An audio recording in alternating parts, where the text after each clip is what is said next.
that on, make the sound, and sound is going. Forgot to check last time. Excuse me. Make sure that this is doing its thing.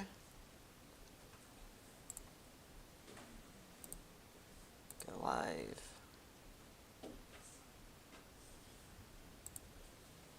Dip 21 part 2. It's the email to let me know that that's running now. Good. All right. So, let us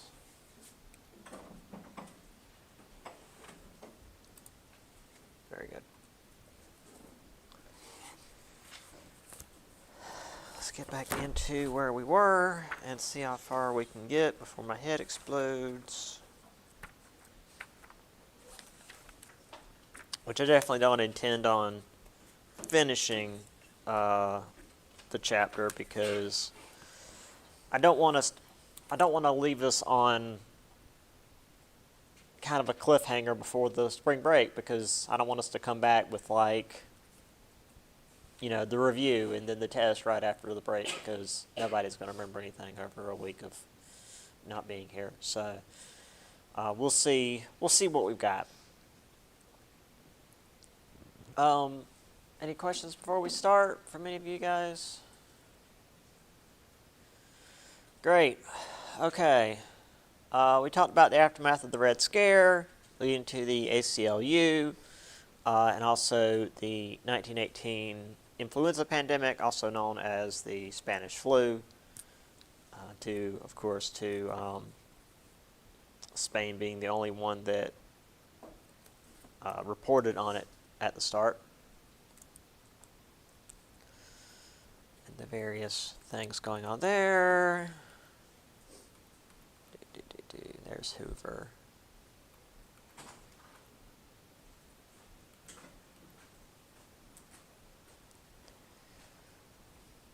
All right. Got a lot of that.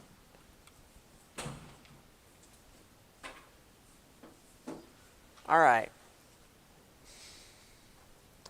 Now there was also a shift in things in the post-war era when it came to racial tensions, because of course there were.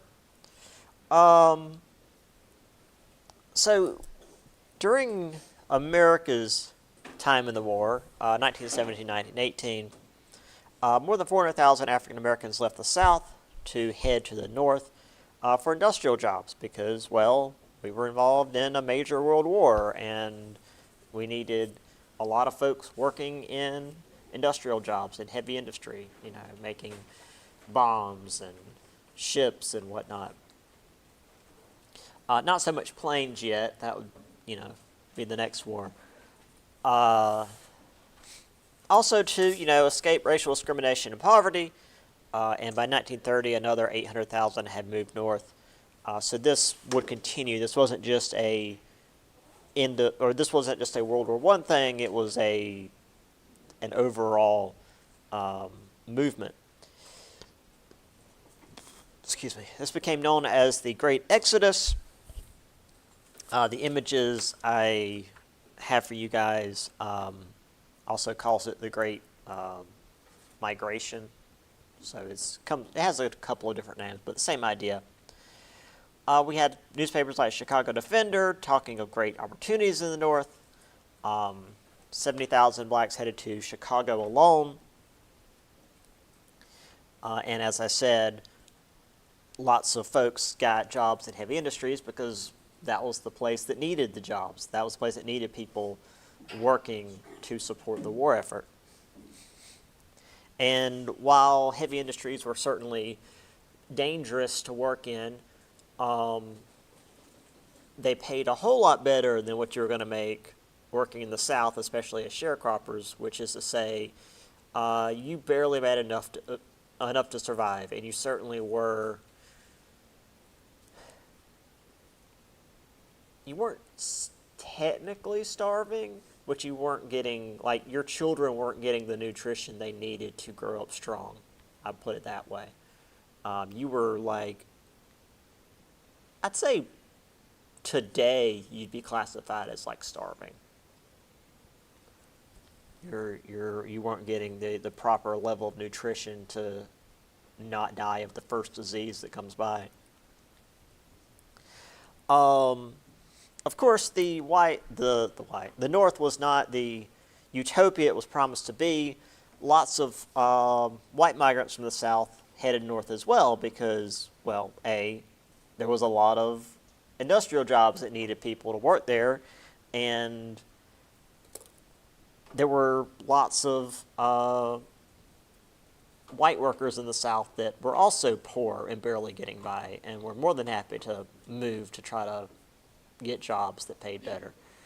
While they didn't necessarily have to deal with racial discrimination and indeed racial violence, they were still impoverished and were more than happy to, go elsewhere to make a better life. Of course, that now meant that they were competing with blacks for these factory jobs, which resulted in quite a few race riots in 1919 all across the nation. This largely started in Chicago in July, in what poet James Johnson called Red Summer. Let's see. On a hot July day, a black youth swimming at a Lake Michigan beach inadvertently crossed over into an area of water customarily reserved for whites. Now, before I get any further in that story, I have seen Lake Michigan. I know a number of people who live like in Wisconsin near Lake Michigan, and I don't know why you'd want to swim in Lake Michigan, but whatever. I guess if you live there, that's all you know. So in response, black bathers shouted at the swimmer to return to the black section of the beach. To make their point more forcefully, they hurled stones at him. The black swimmer drowned. Word of the incidents quickly spread. For 13 days, mobs of black and whites attacked each other, ransacked businesses, and torched homes. Over the course of the riots, at least 15 whites and 23 blacks died. 178 whites and 342 blacks were injured, and more than 1,000 black families were left homeless. So yeah, it got real bad real quick, and this was just one of many race riots throughout the country.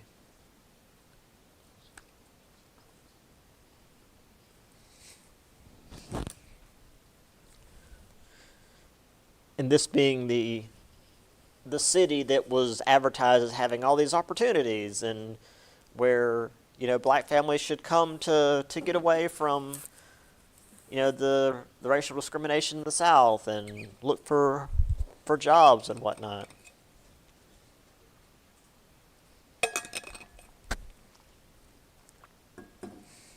But segregation wasn't just allowed; it was literally the law.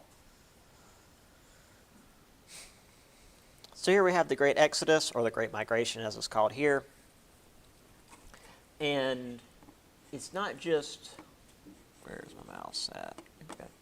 It's not just folks moving north. And you can see here there's 3 separate columns. Folks on the East Coast just moved up along the East Coast. You've got, I guess this would technically be the Midwest, moving up to these areas up here in the Midwest. And the folks further westward did also move north, but then also a number of these, does it actually say? Yeah, right here. The exodusters, the folks here that had moved to this central region of the country back earlier at the beginning of the semester, actually moved all the way west to California. Oftentimes seeking to work in the various fruit and agricultural industries there.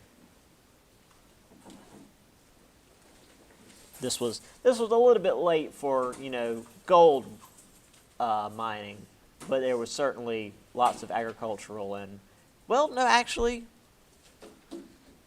I guess there would have been heavy industry in San Francisco and Los Angeles at this time. We weren't doing too much in the Pacific ship-wise. Not yet. That's another world war later. But we were, well, yeah, I guess we were doing stuff in the Pacific. So yeah, there would have been heavy industries in California. But it's just neat to see like the exodusters being brought up again. You know, this much later.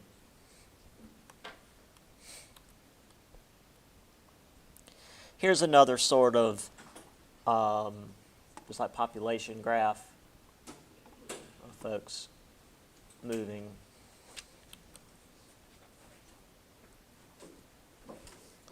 And here we have just quite simple the reason for heading north. Yeah, it's pretty obvious.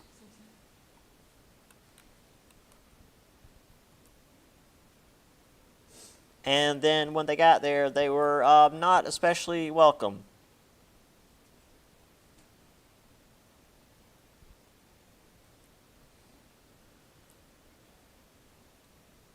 And here we have St. Louis.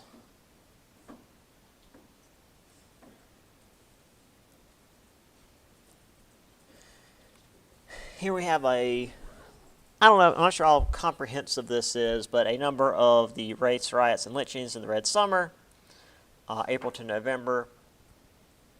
So from Connecticut all the way to California and down to Florida.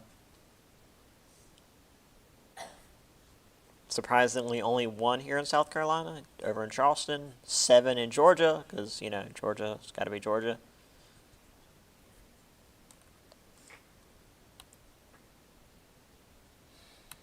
I mean, people just being yanked off of buses.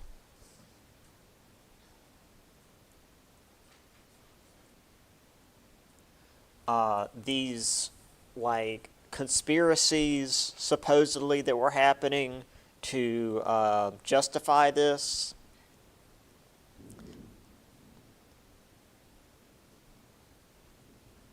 Okay. Didn't know that was supposed to happen until later on today. Anyway, more of these groups getting ready to tear stuff up. You've got these, I mean, the only way I can describe them are these Charlottesville-looking guys in their polo shirts and slick back hair turning over cars.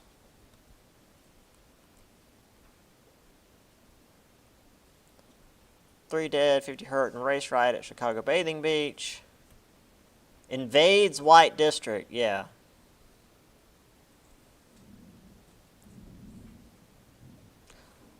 If the power goes out, fuck it, we're on home. I mean, if I didn't have to drive all the way from Florence, I wouldn't have bothered today. Race antagonism.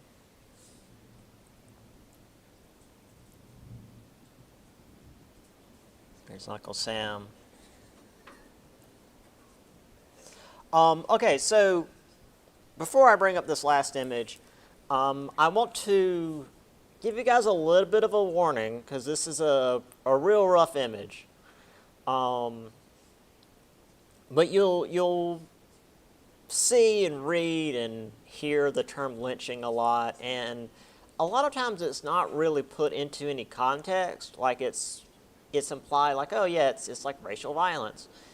Well, it's a very specific kind of violence. And at least the image that I have here, it's usually people being killed, but it's done very publicly, usually very slowly, and in a way to make a point. So, here it is. Just in the middle of the street, someone being burned alive, while you've got a group of dudes just like standing around having a great time. because to them it was,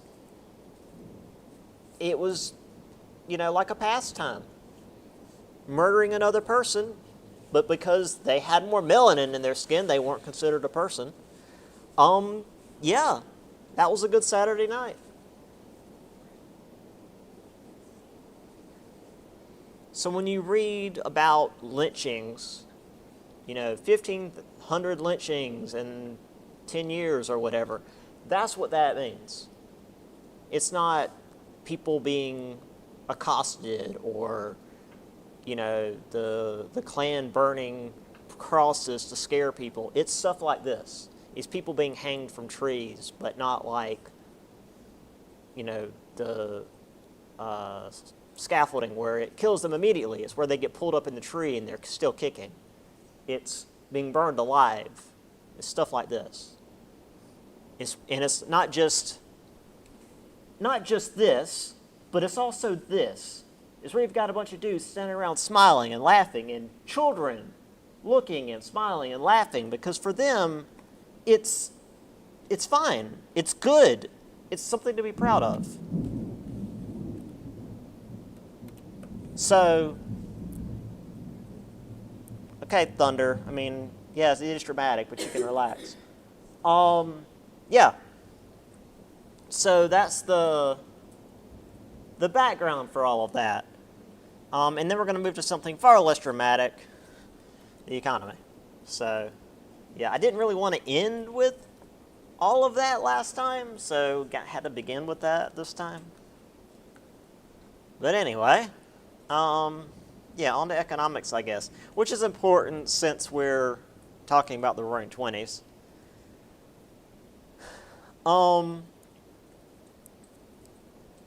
So we started the chapter with some issues with the economy, shifting from military production back to civilian production, and people trying to buy a bunch of stuff before there was supply, and it causing, strikes and whatnot. But there was still a lot of economic growth in the United States. It says here between 1922 and 1927, the economy grew by 7% a year, which was the largest peacetime rate up to that point in American history. So again, especially America, but most countries, they tend to have an economic boom during wartime because, wartime production. But this was following the war, and the economy was continuing to grow. And so government officials began working with big businesses, pushing government money into businesses, and big businesses, putting money into the government. And so the whole economy began to grow rapidly. Again, Roaring Twenties. Senator Warren G. Harding of Ohio became president, wanted to restore normalcy. He and his party wanted less government and business and more business and government. Boy, it's can't imagine there being businesses running the government. That'd be weird, right?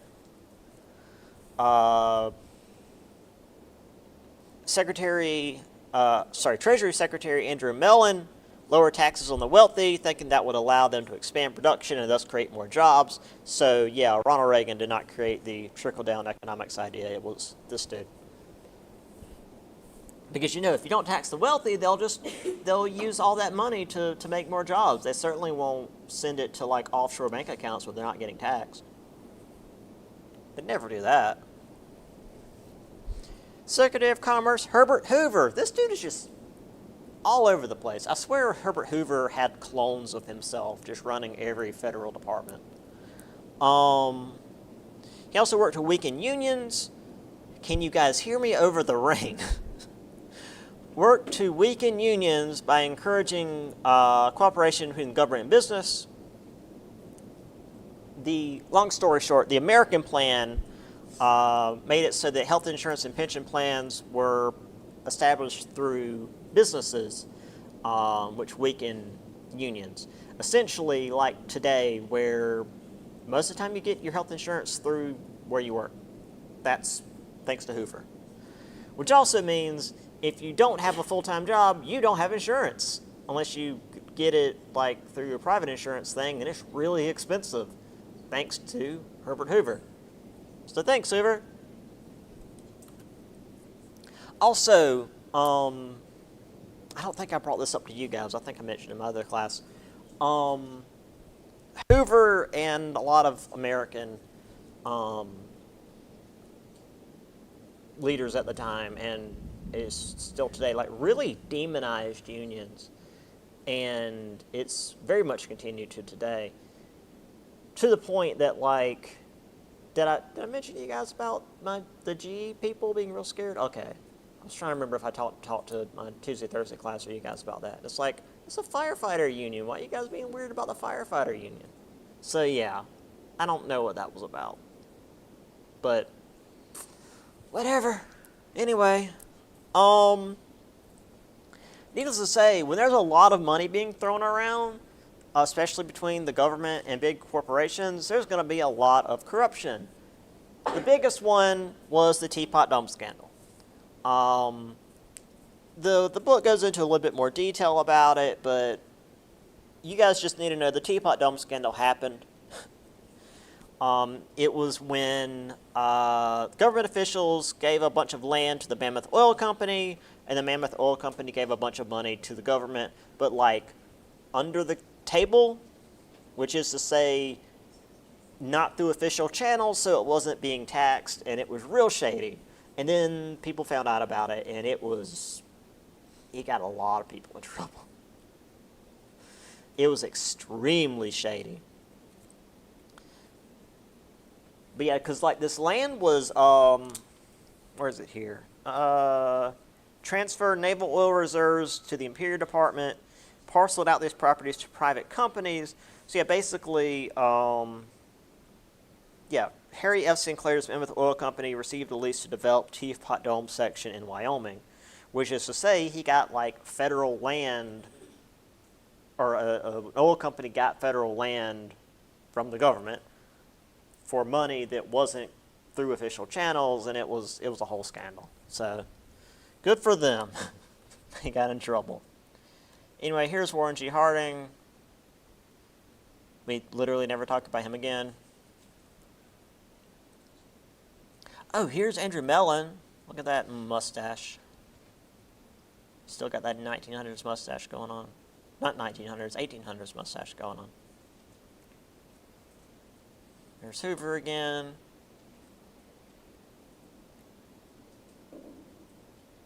Some American propaganda. The American way, freedom of religion and speech, unless we're talking about the, sedition and espionage acts. Opportunity, private enterprise, representative democracy.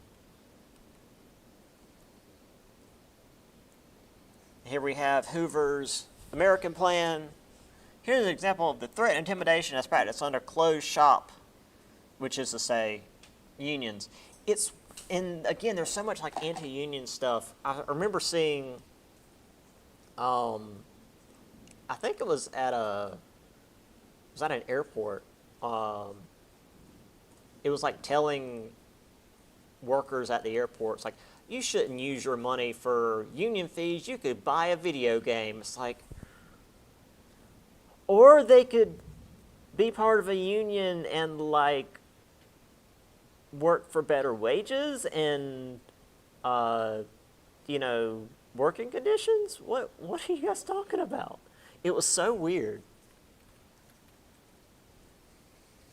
Anyway, here's the Teapot Dome oil scandal. I like these old cartoons because they're like, they use the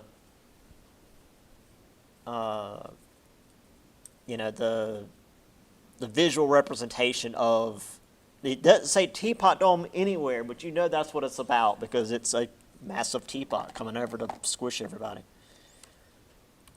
And in case that one wasn't clear enough, we're just going to go ahead and write Teapot Dome on this one. And then here we have, let's see, U.S. court decision. What's that, indictment of, that's the people that were involved. Albert Fall, Edwin Denby, and Sinclair, who was Harry F. Sinclair, which was in charge of the Mammoth Oil Company. Which again, you don't need to know any of these guys. Just remember the whole scandal was the Teapot Dome. Now, again, as we saw with most of these big technological and economic shifts in America and really worldwide, again, if you take my 103 and 104, the government's getting involved in the economy does help, and it is important, but that's never the main driving factor. It's always the people. It's when the people as a whole have better access to the economy.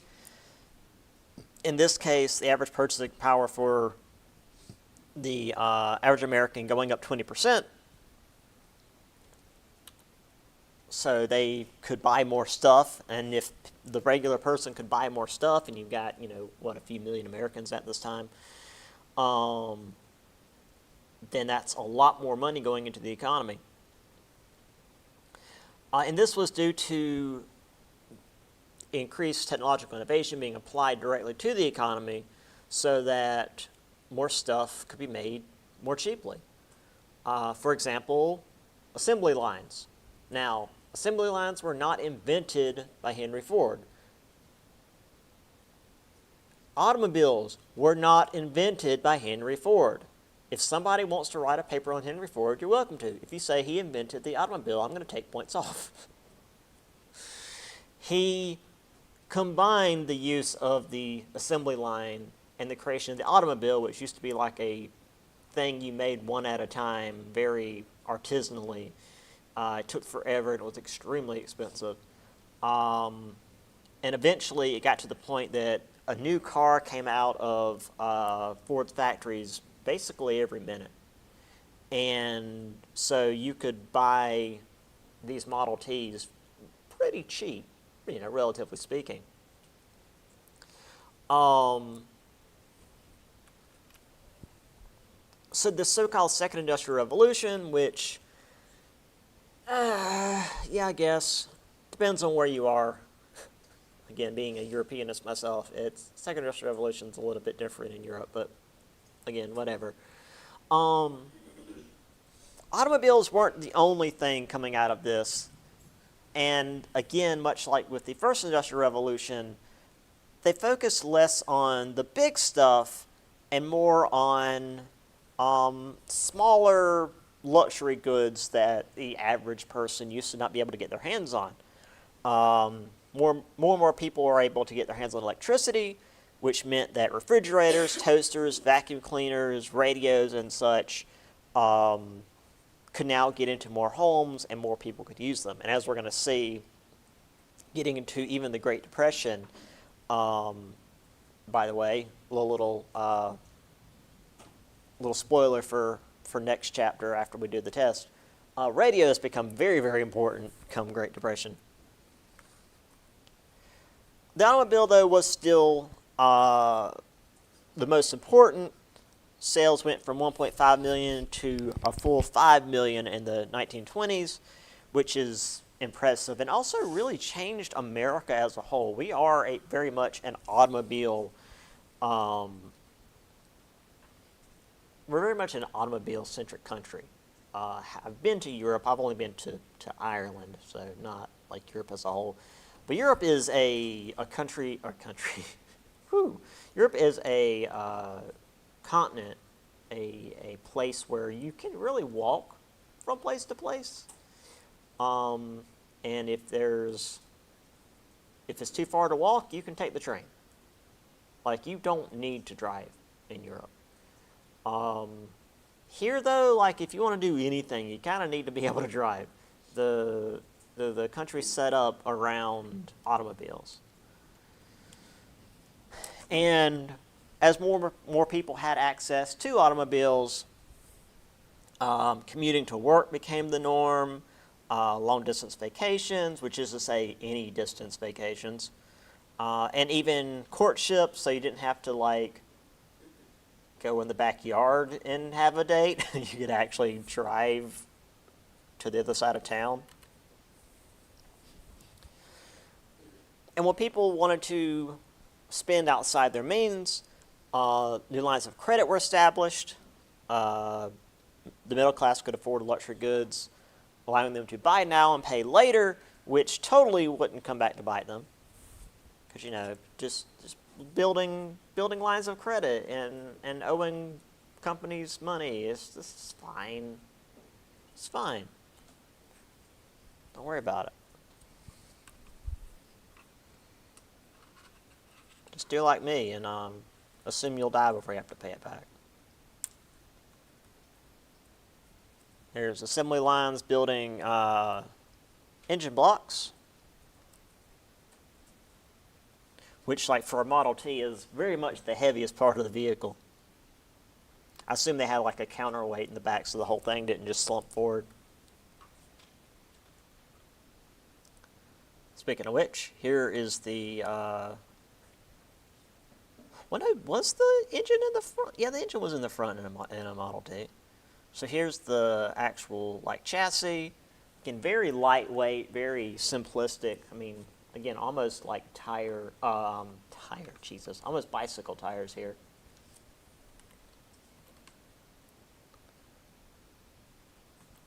Obviously not a Ford assembly line, and obviously far in the future compared to what we just saw. But same idea. I mean, any automobile factory today very much still uses an assembly line. Far fewer people now, though.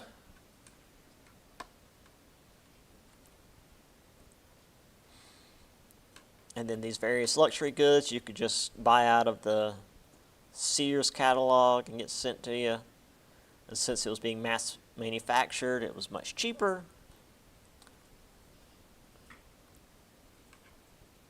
Light fixtures. I just find the old Sears catalogs really, really funny. Oh, right. Refrigerators, speaking of. I specifically chose this one for a couple of reasons. One, my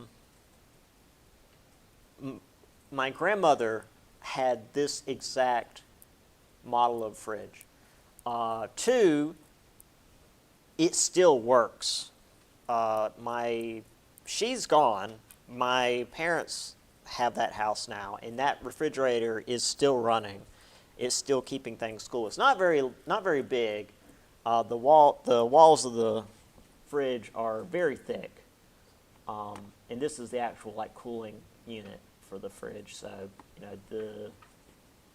the actual space within is pretty small, but it runs. It's still running, and also they called it the Calvin Coolidge fridge because that was the president at the time.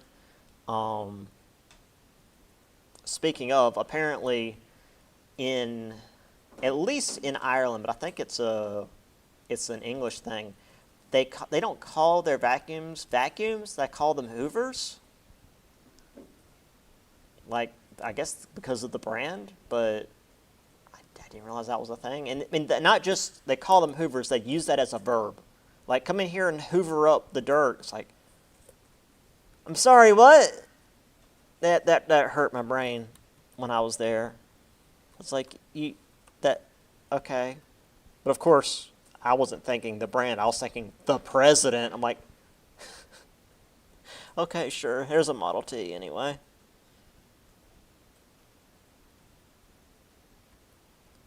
Oh, speaking of old cars, this is, for any of you that have been to Biltmore, you may have seen this. This is Vanderbilt's wife's car. This is specifically hers because she liked to drive. She liked to drive around and do her own thing, and so she had her own car. In fact, as you can see, it's a convertible, so she sometimes let the top down and just like lay the window forward. And so she had like little driving goggles because you kind of had to. All the roads were dirt, and they kept the car and like have it preserved in sort of this like side garage thing on the property. So yeah, it's still there. And that was her personal car. obviously the norm of the day was they have a driver drive them and they sit in the back. She's like, no, I want to drive this thing. So she was well known at the time for being the one to do the driving. She was kind of notorious for that. I always thought that was kind of neat. Okay, let's go a little longer before my brain just rolls out of my ears. So the economy was doing well, which is nice, but obviously the rich were doing far better than those who weren't doing so well. Many workers were still living below the poverty line. Farmers, of course, were getting the shortest end of the stick, like they always were. It's just always been the case. Excuse me. The top 1% of families had more money than the bottom 42%, because, yeah. Now that was the largest discrepancy in history up until recently. Like the Great Depression evened out a lot of that, and then it slowly started to shift again. And today, I think it's actually worse than that now.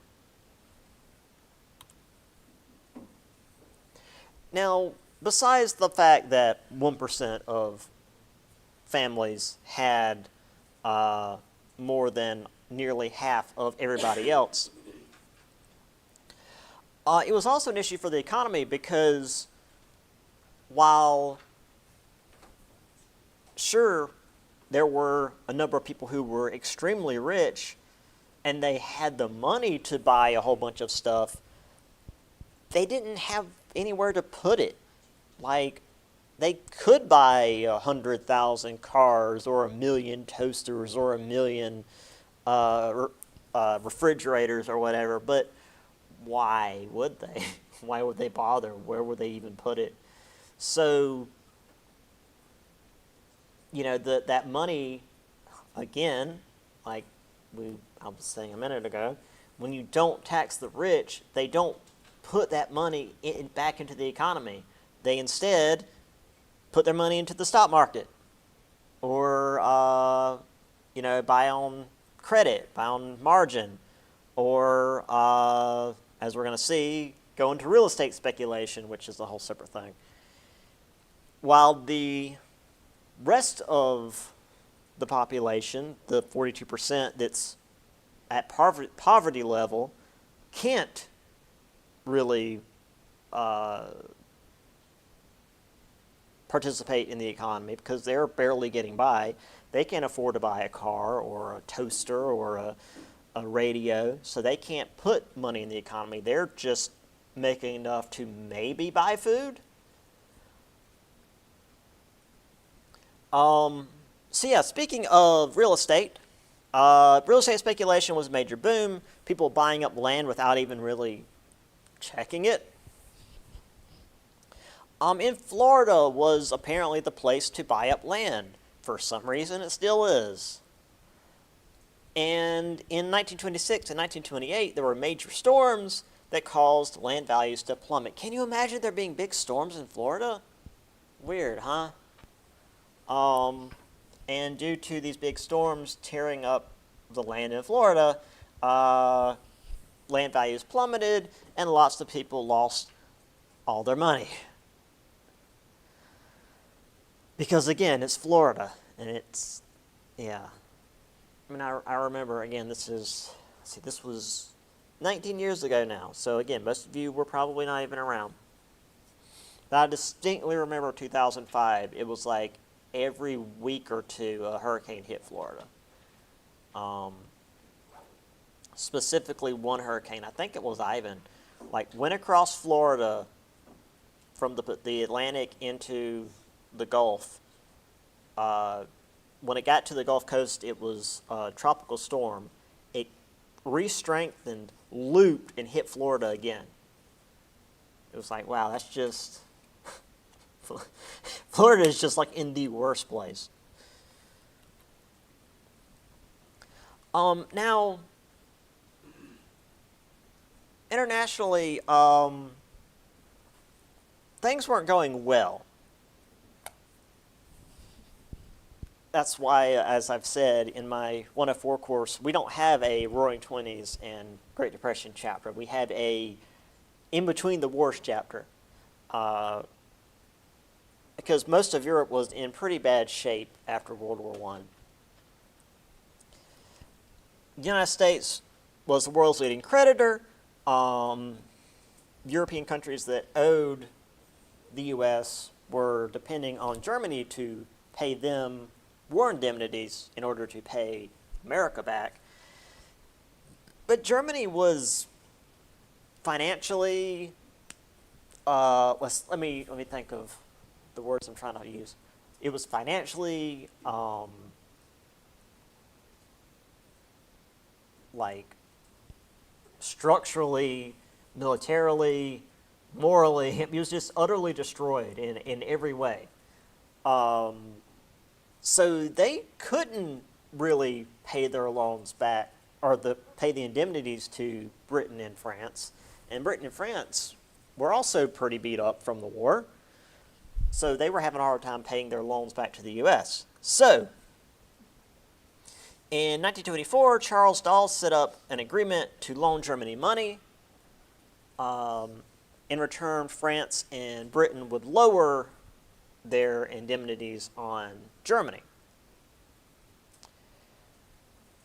And then the loans that America gave to Germany, Germany would use some of that loan money to rebuild its country, rebuild its economy, and then use the rest of it to pay back Britain and France, and then Britain and France would use that money to pay back America. Like literally they give us our money back after it had been through like multiple cycles.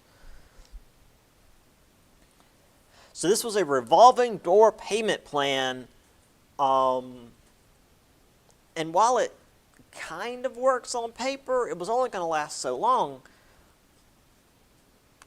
because, well, I mean, again, in hindsight, we know something's coming, but also everybody had tariffs. Everybody was trying to protect their own economy from other economies, which in the short run you can see as being reasonable, but in the long run means that nobody's economy is getting stronger.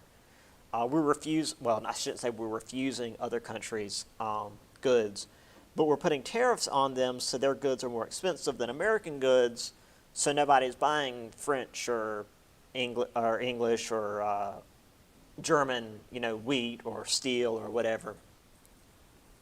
So the European economy is stagnant. And while, again, that's not our problem, it's going to become our problem. It's going to become everybody's problem here in a decade or two. So, yeah. I mean, we tried to do tariffs a few years back, and it became a problem very quickly. We're like, oh, well, we're not going to take Chinese steel because blah, blah, blah, blah. And we put tariffs on Chinese steel, and then it immediately hurt the American automobile economy because most of the steel we were getting was from China, and it was a lot cheaper than anywhere else we were getting steel. So tariffs just aren't a great idea, apparently. Also, here is the credit debt. So here we have the debt bubble going up to 1929, and then something happened. We'll get to that at the end of the chapter when we come back after spring break. And then it built back up in the 80s and 90s, and then it went back up some more in the 2000s, and it ends here in... the date is 2002, where it ends at 299%, which is a lot higher than it was in 1929. And it does keep going up. It did keep going up until, I think it was 2009 when it really shit the bed. And boy, did it. It really did. Yeah, we've had several financial crises since 2000. So yeah, good work. economists, really learning from history here. Here's Wall Street back before they put in all those neon lights and stuff. I can't even look at video of did I say Wall Street? The stock market. So they've got like those big columns with the banners and chevrons and all sorts of stuff. It just too much stuff going on. And I didn't realize until I found these that the Onion actually apparently had like vintage stuff. So you got stock market invincible, buy, experts say. New easy credit delays financial catastrophes until the 1930s. Brain surgery technique changed face of modern medicine. You know, all sorts of, everything is fine forever. Don't worry about it. Stock market, the ride. Yeah, that's pretty accurate.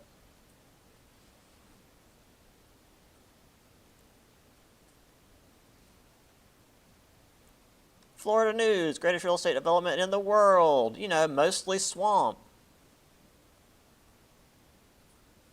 And it sticks out in this nice warm part of the ocean where hurricanes like to go. But don't worry about it.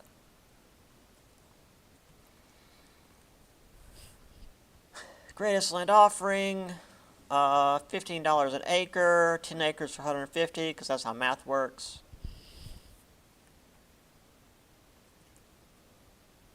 Here's some lady dancing with an elephant to sell land, I guess. I don't know, man.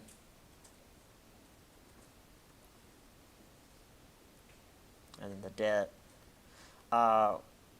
In 1918, Russia became the USSR. It was like, we don't owe money anymore. They just refused to pay it. Great Britain and France owed a lot of money to the U.S.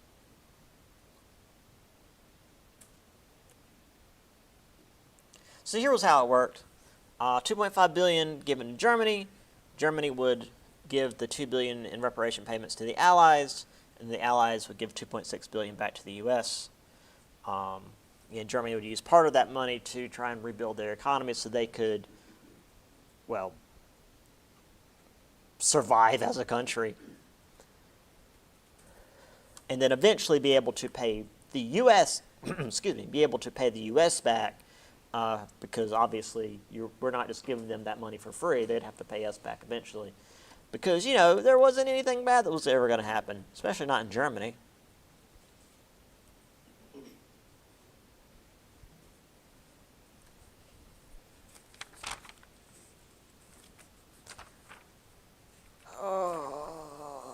Okay. Let's do a little bit more and then I'm going to call it. All right. So there were some more changes in America, not just economics, but moral ideas.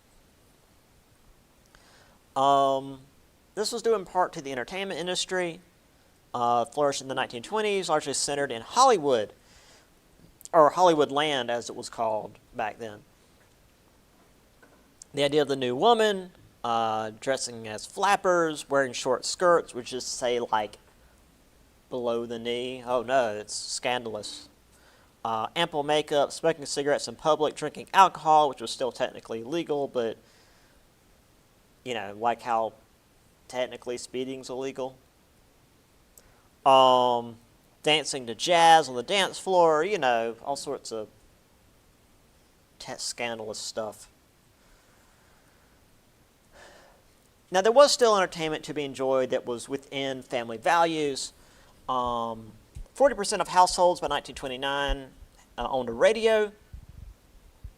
Listened to stations affiliated with the two major broadcast companies. We had the Columbia Broadcasting System, or CBS, and the National Broadcasting Company, or NBC.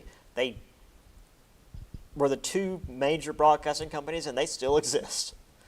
We had advertising, racial stereotypes for, you know, entertainment, foreign language channels, and this was actually something that I found really fascinating.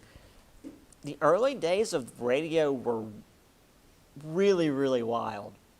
There was no kind of regulation on radios. If you had a proper transceiver, you could set up a radio station in your backyard. Just do it. You could. It's fine. It was like the early days of the internet. You could, if you wanted to, set up your own website. Who cares? I mean, you still kind of can.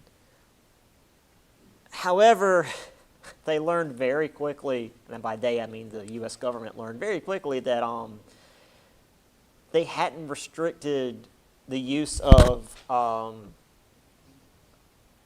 the radio frequencies, so people were very easily able to listen to military broadcasts, and it became a problem. So they very quickly clamped down on like what frequencies people could actually access. And then you had to get like a radio license to be able to start your own radio station. But it's still kind of a thing. In some places you can still like access a radio tower and like broadcast your own radio network. It's kind of neat. Back when I was more nocturnal, I like the idea of like a late night radio gig. Intellectual challenges to the status quo.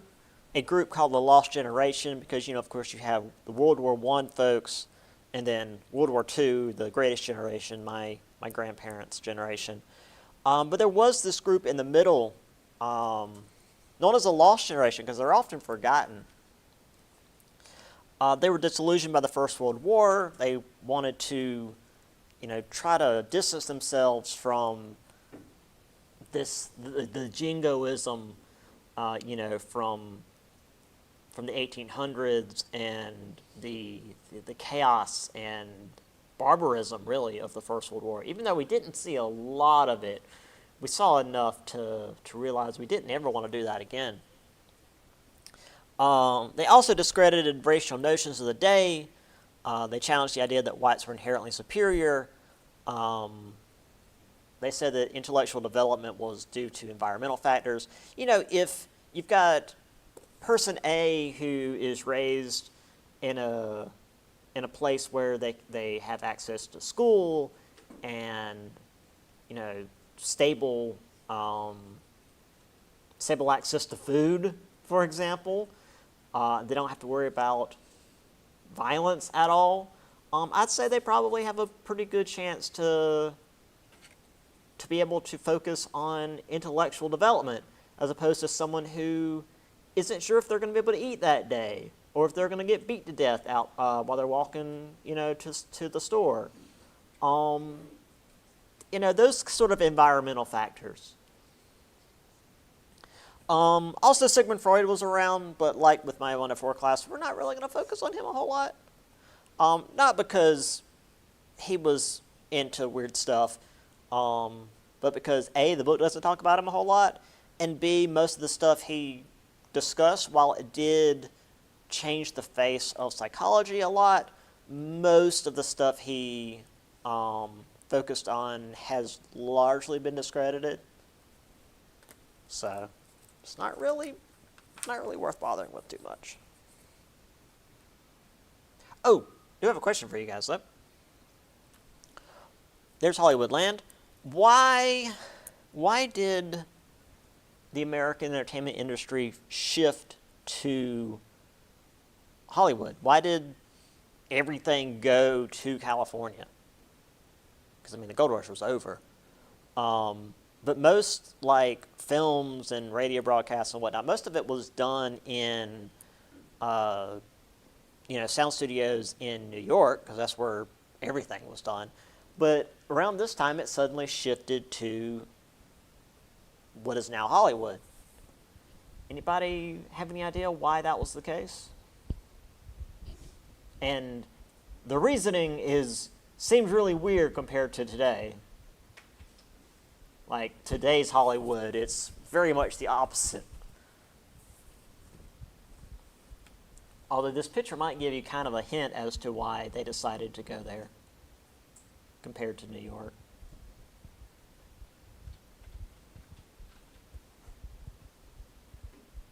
No guesses from anybody? Hmm? Exactly. The land was dirt cheap, which is weird to say. The land in California was dirt cheap. Yeah, there wasn't anything really going on there. Besides the gold, but that was already pretty much gone. So there was this place in California, Hollywoodland again, and it had a lot of nice open space, and you could literally build a sound stage and film a whole movie for cheaper than you could rent one in New York. So that was where everybody congregated, and then, well, it became what it is today, which is very much the opposite in terms of land value. But yeah, that was the reason. It was because it was cheaper. And the Hollywood sign's been vandalized and defaced a whole bunch over the years. The land part got pushed down, and they decided just to leave that part alone. So that's why it's just called Hollywood now.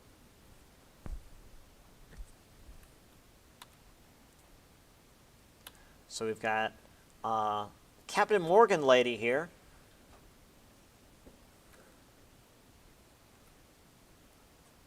There's flappers. Oh no, you can almost see their knees. I'm sorry to have to expose you guys to such. There we go. Flapper folks again. Dancing. Oh yeah, here we are. Their scandalous swimwear, which did get a lot of them arrested, apparently. Like, they would get arrested on morality charges. I have this image specifically because my grandparents had a radio similar to this. Although by the time I was around, the actual radio part of it had been gutted. And it was just used as like a piece of furniture. But I just still really like how a lot of the old appliances were also just big pieces of furniture.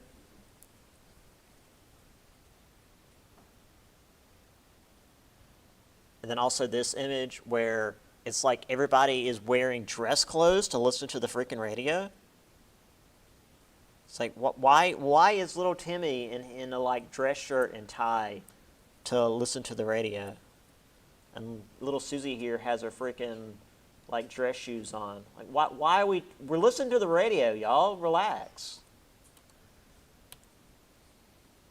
Anyway, CBS and NBC.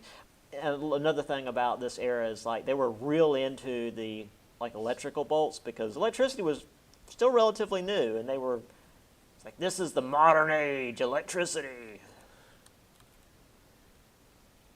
Lost Generation. And I also really like this image because you've got, folks that are very stoic and, it's a very serious image. But some of these folks, like especially the lady here, clearly somebody, I think it's this guy, somebody said something that made them start to laugh, and they took the picture while they were laughing, and it just feels more real than just like the stoic, like portrait images you usually see of this era. I like the more candid pictures, like this one here, where you've got people just like sitting out at the bistro and having a laugh. And then, of course, you've got this dude, Sigmund Freud, with his ideas. All right. I mean, we could do the next section, but, I'm tired. Next week is spring break. I'll see y'all after that. So, have a good break.